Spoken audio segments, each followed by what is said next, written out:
I opened the front door to the sound of laughter, my family's laughter, but it didn't feel like home. My dad was holding a crystal glass like it weighed more than the truth he was about to drop. "You're coming to the wedding," he said, his voice clipped cold. "Or tuition payments stop. No exceptions." I stared at him, the air thick enough to choke on. My perfect sister, blonde curls glinting in the sunlight, was spinning around in her dress. Everyone else smiled, oblivious, but I felt the knife twisting in my chest. I wanted to tell him to shove the tuition, to shove the wedding, to shove their perfect little lives. But I didn't. I swallowed the rage, the betrayal, the unfairness. "My name is Emily," I said, and my voice felt brittle, sharp. "And from wherever you're watching this, stay with me. Have you ever been treated like a stranger in your own family? Like the blood in your veins didn't count?" He didn't even glance at me. Just smiled, smug, certain I'd cave. My phone vibrated. Another email. My bank account balance. 6 figures. Tuition paid, yes, but not by him. Paid by me. Paid by the life I built in silence while they pretended I was nothing. I watched my sister laugh, all golden teeth and golden hair, spinning like she owned the world. And in that moment I realized something. They didn't deserve to see me bow. Not anymore. The ceremony was hours away. Every tick of the clock felt like a drumbeat in a war I hadn't told them I was fighting. I rehearsed my calm smile, the polite nod, the envelope I had tucked into my purse that no one would notice until the right moment. Because I had a plan. Quiet. Simple. Perfect in its cruelty. They thought I was the obedient daughter, the one who always bent. The one who always paid, always sacrificed, always disappeared. But they hadn't seen me, not really. Not since I graduated valedictorian and deposited the first check of my new life into a bank account they had no access to. I stepped back from the mirror and looked at myself, really looked. The girl they thought was weak was standing tall, burning with a quiet fire. And for the first time I realized the truth. I wasn't here to please them. I was here to show them who I really was. The sunlight caught the envelope in my hand. Simple, elegant, deadly in its honesty. One letter, one revelation, one moment that would flip everything they thought they knew about me. I smirked. The perfect daughter was about to vanish. And as I walked toward the door, my heart thundering with betrayal and anticipation, I whispered to myself, "They'll never see me the same way again." The church smelled of lilies and polished wood, and I hated it instantly.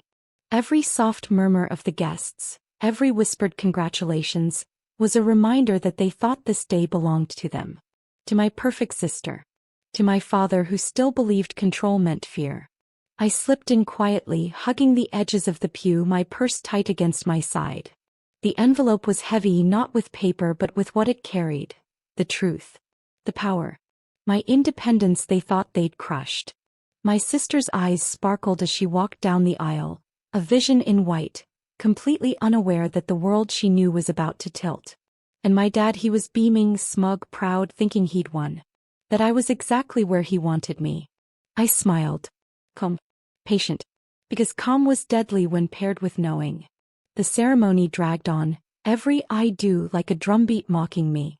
My fingers ached around the envelope, the paper stiff and clean like the line I had drawn. When the minister finally called for the vows, my pulse raced. This was my stage. My moment. I caught my father's gaze and held it, unblinking. I didn't flinch when his expression wavered. That tiny flicker? That was fear. He didn't know it yet, but he would. As my sister's hands were joined with her husband's, I stepped forward. Polite. Controlled. Every head turned as I approached, and whispers trailed behind me. They didn't recognize me, didn't recognize the quiet confidence that had grown while they believed I was nothing. "Dad," I said softly, and his smile faltered. "I have something for you." The envelope slid into his hands. He tilted it, puzzled, fingers brushing over my name scrawled in elegant script.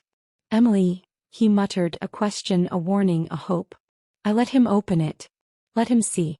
Let him feel. Inside, a copy of my valedictorian diploma. A bank statement showing 6-figure deposits. A note, just 3 words, but sharper than any knife. I did it. The gasp was instant. My sister froze mid-step, her mouth forming a perfect O of shock. Guests murmured, turning, leaning closer. My father's hands shook as he held the proof of what he had never acknowledged. I had done it all without him. Without their rules. Without their approval. I smiled. Cold. Not cruel, not angry, just inevitable. And then I walked away, leaving the envelope in his lap like a detonator. Every step echoed through the church, through the lies, through the years they tried to keep me small.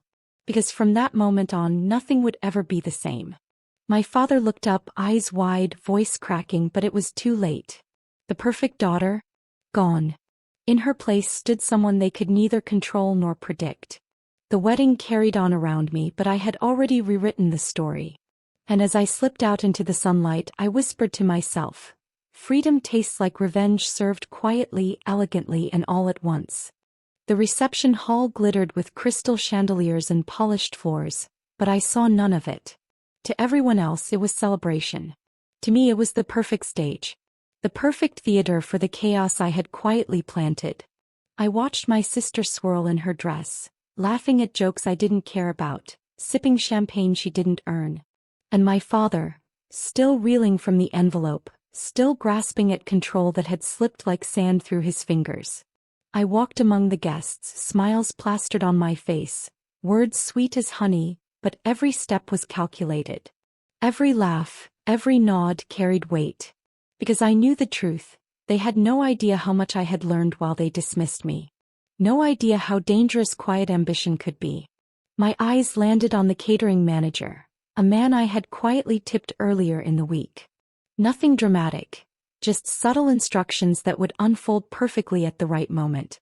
Drinks would spill, champagne flutes would topple, and whispers would rise. Small chaos, elegantly timed. And then I spotted my father. He was trying to smile again, trying to reclaim the narrative. But the moment my sister's hand brushed the envelope in his lap, still sitting where I left it, he froze. That frozen smile was all the confirmation I needed. He understood the power had shifted. Guests began to murmur. A server's tray wobbled, sending champagne spilling over the polished floor. People gasped. My sister squealed, stepping back, losing her graceful posture. And my father? His eyes darted around, confusion and fear dancing across his face. I moved closer, pretending concern, but the truth was delicious. The perfect wedding, the perfect control, they were cracking. Slowly, beautifully, irreversibly. I leaned toward my father and whispered, just loud enough for him, "Funny, isn't it, how the child you thought you could bend is standing taller than anyone in this room?" His hands clenched. His pride stammered. And in that silence I felt it, years of unseen effort, of secret victories finally roaring to life. The room was chaos, but not mine. I was calm, serene, untouchable. I had given them just enough shock to shatter their illusions, but not enough to suspect the full depth of my power. They had glimpsed the surface. That was all. I caught my sister's eye. Golden, perfect, but now tinged with fear. She understood even if she wouldn't say it. I had rewritten the rules and she could feel it. I stepped back, letting the whispers grow, letting the chaos spread, and I realized something terrifying and exhilarating. I had tasted the power of truth. And it was intoxicating. As the music swelled and the night carried on, I knew the story had changed. Not just my story. There's two. The perfect image of family, of control, of obedience. It was gone. And as I raised my glass, smiling to the world, I whispered to myself, some victories don't shout. They echo quietly until they can't be ignored. The night grew heavier, the air thick with champagne and whispered suspicions. I moved through the reception like a shadow, unnoticed yet entirely present, savoring every glance, every subtle shift in posture that betrayed their unease. My sister had excused herself to the powder room, her perfect composure cracking just enough that I could see the fear flicker behind her eyes. She didn't know what I had in store, what I had already set in motion. But she would learn. Oh, she would learn. I approached the dessert table where the cake, a monument to her so-called perfection, stood tall and proud. Every intricate swirl, every delicate flower, a testament to their obsession with appearances. My fingers itched to touch it, but patience, I reminded myself. My revenge didn't need haste. It needed precision. Through the corner of my eye, I saw my father. He was hovering near the bar, trying desperately to regain the dignity I had stripped from him with a single envelope. His smile was brittle now, and I could see the calculation behind his eyes. What's my next move? How do I reclaim the narrative? But the narrative wasn't his anymore. Not since I had shown him what I was capable of, not since I had proved I could thrive without him. I reached into my purse, pulling out another secret weapon. A small stack of printed documents quietly obtained, perfectly timed. Bank statements, contracts, bills he thought I didn't notice, all pointing to his endless debts, his lies, his failures hidden behind the facade of authority. One careful placement, one slight nudge of the papers toward a waiter's tray, and the truth would be in the open. As the guests continued to chatter, unaware of the storm brewing beneath the polished veneer, I felt a thrill ripple through me. Power was intoxicating, but control, quiet, invisible, inevitable, was ecstasy. And then he noticed. My father's eyes widened as the documents slipped from the tray, scattering across the floor like fallen leaves. Guests leaned down to read, whispers rising into murmurs, murmurs into gasps. My sister froze mid-step again, her golden smile fading, replaced by dread. I stayed calm, composed, letting the scene unfold around me. No need to speak, no need to justify. The truth spoke louder than any words I could have used. My father bent down to gather the papers, hands trembling. His voice cracked, a low, strangled thing. "Emily, how did?" I stepped closer, softly, deliberately, my eyes locked on his. "You taught me how to survive in silence," I said, letting the words linger. "But surviving isn't enough. I've been thriving." Every whisper, every glance, every judgmental smirk in the room had shifted. The illusion of control was gone. He wasn't the patriarch anymore. Not tonight. Not ever again. As I turned and walked toward the back exit, the music swelled and the guests followed their own reactions. Shock, confusion, awe. And I realized something chilling and beautiful. Power wasn't in the yelling, the threats, or the dominance. Power was in letting them discover the truth at their own pace, and watching the world shift beneath their feet. I paused at the doorway, glancing back once. My sister looked smaller than she had ever looked. My father, broken in ways no envelope or whisper could ever repair. And I whispered into the night, "Some lessons aren't taught. They're inherited, quietly and devastatingly." Part 4 ends with Emily escalating her revenge elegantly, exposing hidden truths, and leaving the family destabilized while she remains in control. The night had turned into a slow-burning storm, the kind that whispers before it strikes. I walked back into the hall, the envelope's echo still lingering like a ghost. Everyone's eyes followed me, some with curiosity, some with suspicion. My presence alone had shifted the gravity of the room. My sister, once untouchable in her golden aura, sat stiffly at the head table. She didn't smile. She didn't laugh. He barely breathed. Every perfect laugh she had shared tonight now felt hollow, fake, a fragile mask slipping with every second. And my father, oh my father. He hovered near the bar, a shell of the man who had demanded obedience. His jaw clenched, hands shaking, yet he still tried to command respect. But respect isn't demanded. It's earned. And he had spent years giving me none. I approached the stage where the DJ was spinning soft jazz, a subtle smirk curling at the corner of my lips. I leaned in and whispered instructions I had prepared long ago. Playlist changes, microphone access, timed announcements. Chaos, subtle but undeniable, was about to bloom. When the first announcement came, it seemed harmless. A congratulatory note read aloud, but the names were twisted, the facts slightly off.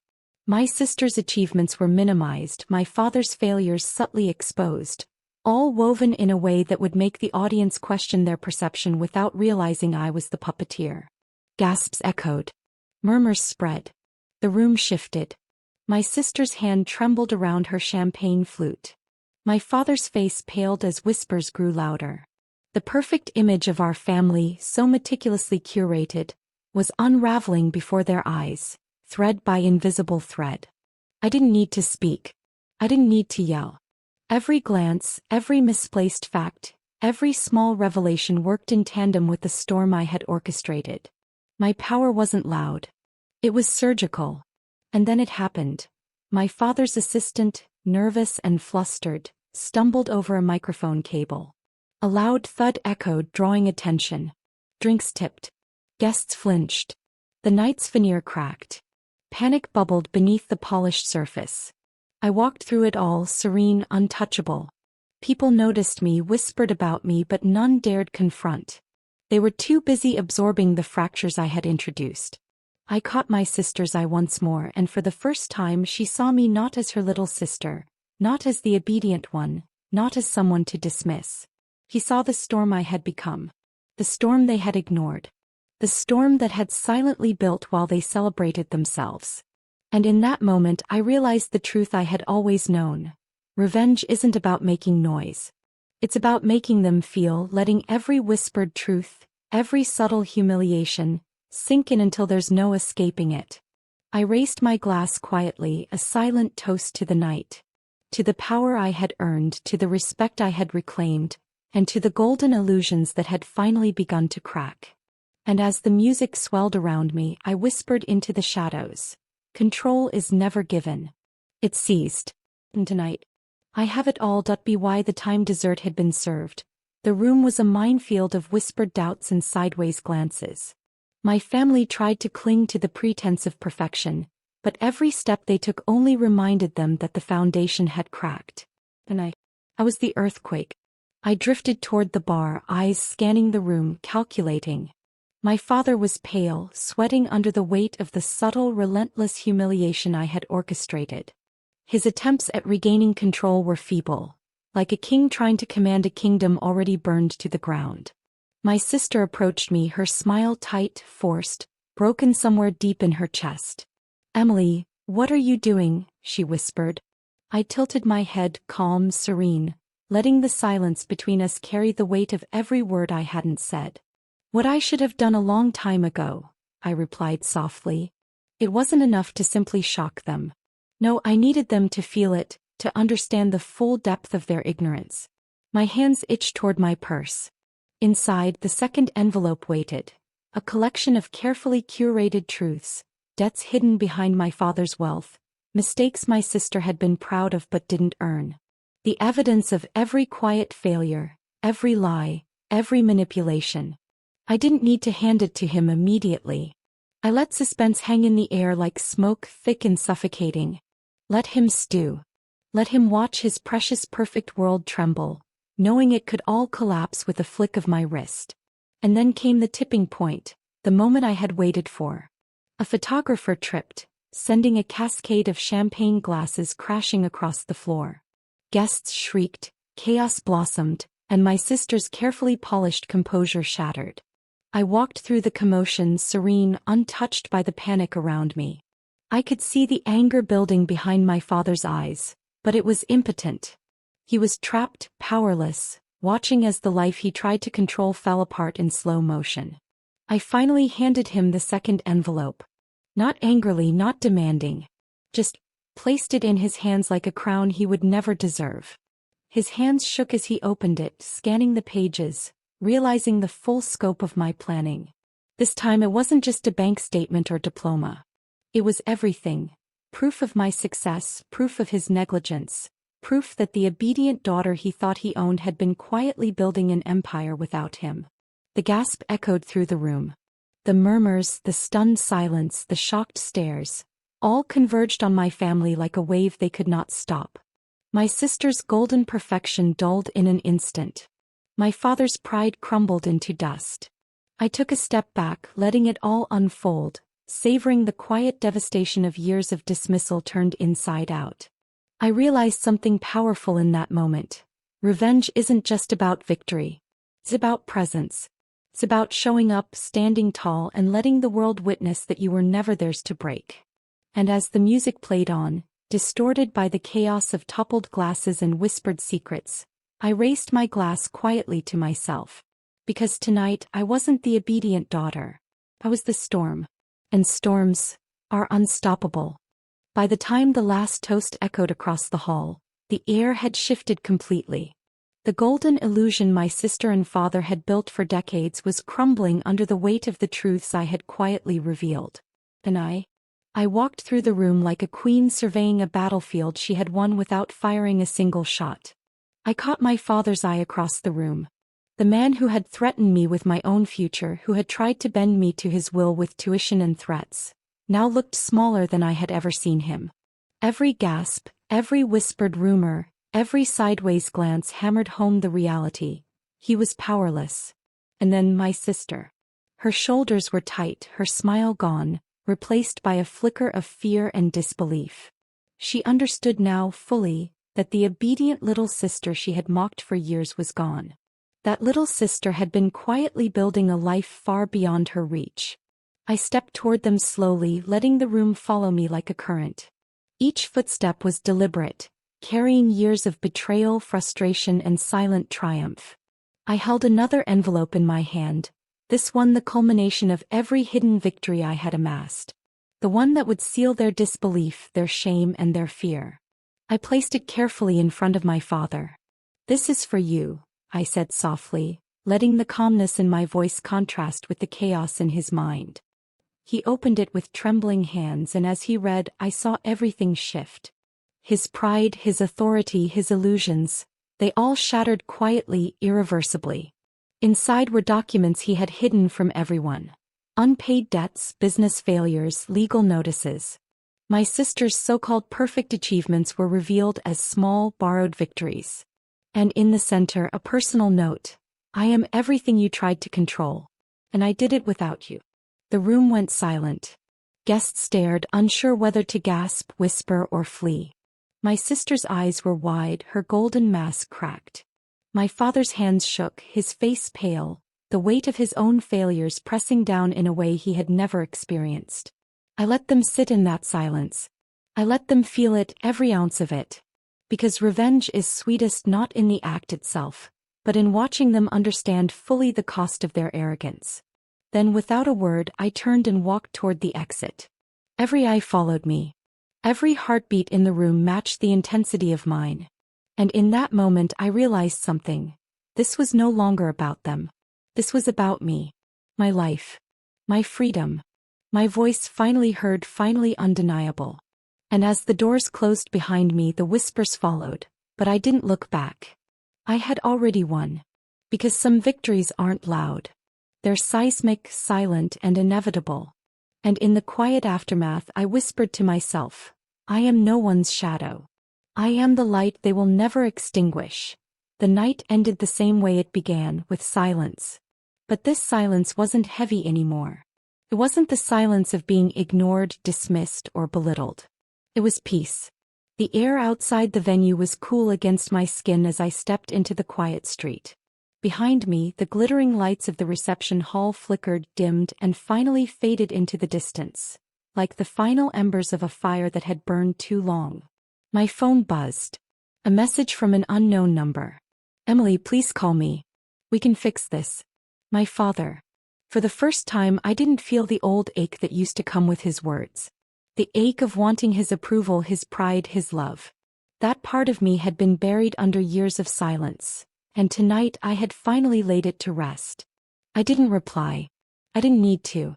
I walked to my car, the city lights washing over me, reflecting off the envelope I still carried, the only one I hadn't opened. It was from my university, congratulating me for an upcoming feature in their alumni spotlight. Youngest financial analyst to hit six figures before 25. The same tuition he once threatened to take away had become my empire. As I sat in the driver's seat, I took one last look at the hall in the distance. I thought of my sister, the golden girl who was finally forced to look at herself without the glow of comparison. I thought of my father, the man who believed control was love. And I thought of the girl I used to be, the one who kept quiet to keep the peace. That girl was gone. I started the car, the engines hummed steady and strong. My reflection in the mirror looked different now. Lighter. Clearer. A woman who had learned that revenge wasn't destruction. It was revelation. The truth unveiled and unstoppable. As the tires rolled down the empty road, I whispered into the night, my voice steady, calm, free. Some endings aren't explosions. Their awakenings. My phone buzzed again, another message from him, but I turned it face down and smiled. He could chase apologies. He could drown in regret. But I had already moved on. I wasn't the daughter defined by their approval anymore. I wasn't the shadow of a golden sister.